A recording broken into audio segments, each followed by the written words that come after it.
Today we are going to be doing an unboxing video looking at a collection of movies I've wanted to grab more of for a very long time, that being the Studio Ghibli collection on DVD.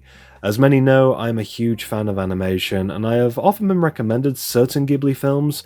I've only actually seen a handful of them so far, but I've really enjoyed what I have seen, and I love how crazy and imaginative these stories become, pushing boundaries and ideas. And I love the unique influences and the iconography from this Japanese animation studio.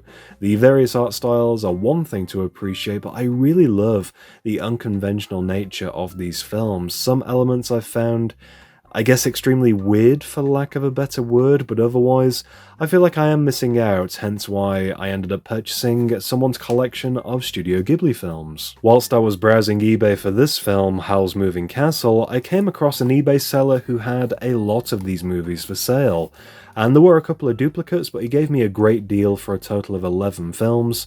And even though I've not really seen any of these, I thought we'd go through this box and I'll share my thoughts on the titles that I have seen so far. For the many films here that I have not seen, however, any that you feel in this video that I should perhaps prioritize watching or you think I would like, drop your suggestions in the comments. As always, I love hearing your thoughts and opinions. I should also mention one thing about this DVD collection that I was intrigued by was the consistent numbered spines. Unfortunately, the numbers don't correlate with the actual release order of these movies, and I've said this before on the channel, but I never really delve into collecting numbered spines. It's rare that they remain consistent throughout, and usually you end up with a load of titles in your collection that you don't actually care about. I don't like the idea of holding on to films just because they are part of a set, but I'm hopeful that these movies will be an exception. Starting off with the film that I was most interested in, we have Howl's Moving Castle, which I've been told many times this is one of the better films in the collection, one I've been recommended many times, and story-wise, to be honest, when I read the premise, it sounded pretty basic. I'll obviously make my own opinion once I have seen the film itself, where it revolves around a young girl who encounters a witch and is cursed with old age, where she literally becomes a 90-year-old woman. And so she seeks out a wizard to break the spell, and when I caught the trailer, I loved the chosen style for the characters, and the animation for what I presume is the moving castle itself I found to be very intriguing. So I will definitely try and prioritize watching this film in particular. It was one of the main ones that I wanted to check out in the first place, and this one is a double disc set with the movie and some additional bonus features. Next up we have Princess Mononoke, which is a title that I've actually already got in the collection. I've had this for quite a while, but I only recently got around to watching this film, and I was genuinely very surprised by it. The beginning scenes were very weird, setting up the curse for the protagonist. Maybe curses are an ongoing theme for quite a lot of these films, or so it seems anyway. And this film was very creative in its usage of blood and gore, which actually surprised me quite a lot.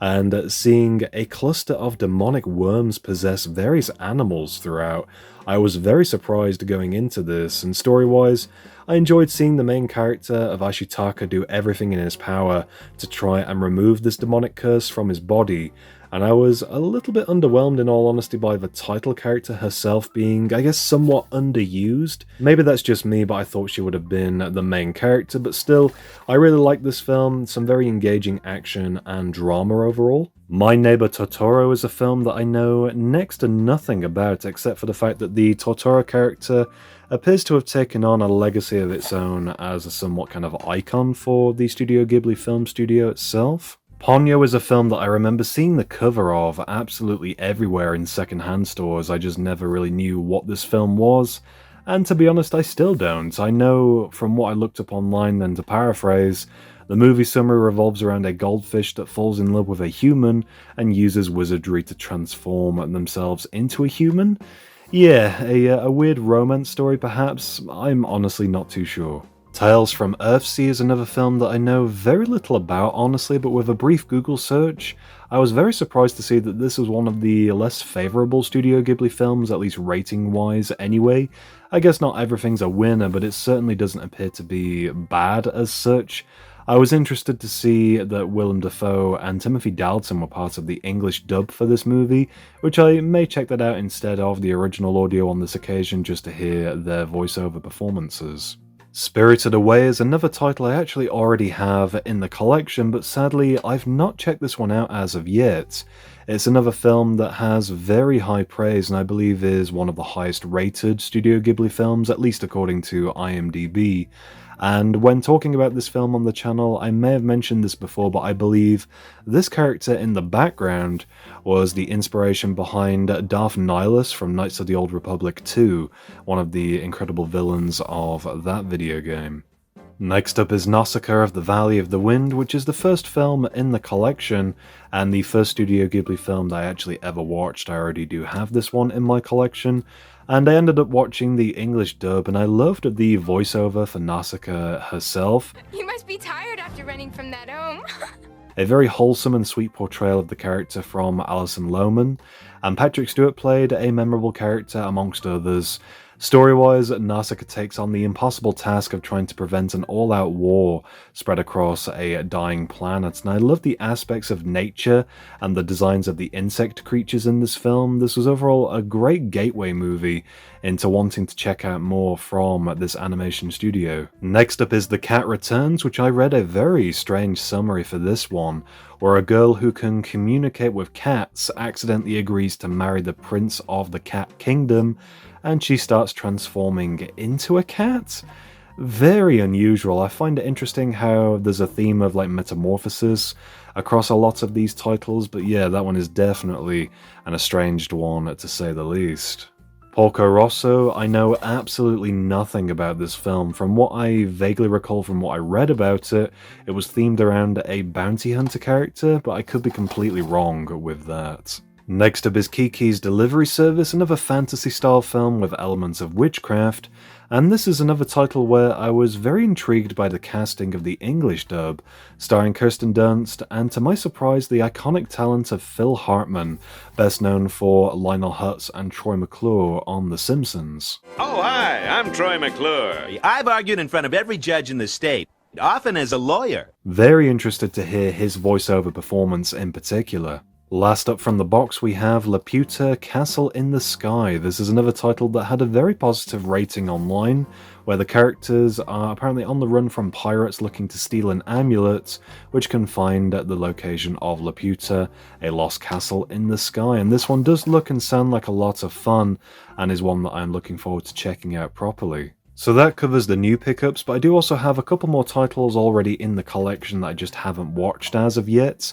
The first of which is Poco Poco, which is a film that I grabbed very recently in an exchange store, complete blind buy.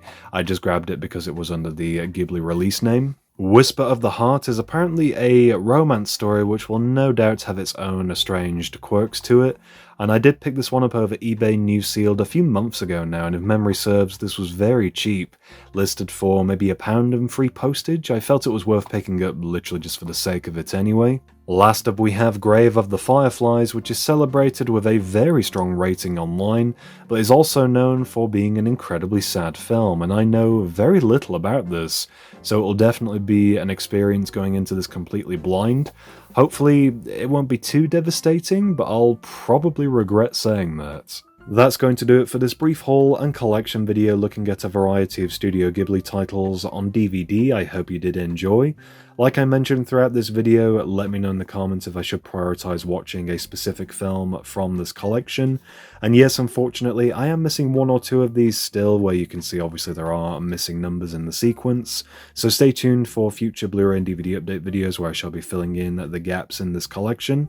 If you enjoyed this video, please do leave me a like down below, and for more content, be sure to subscribe to my YouTube channel, DVD Review Studios.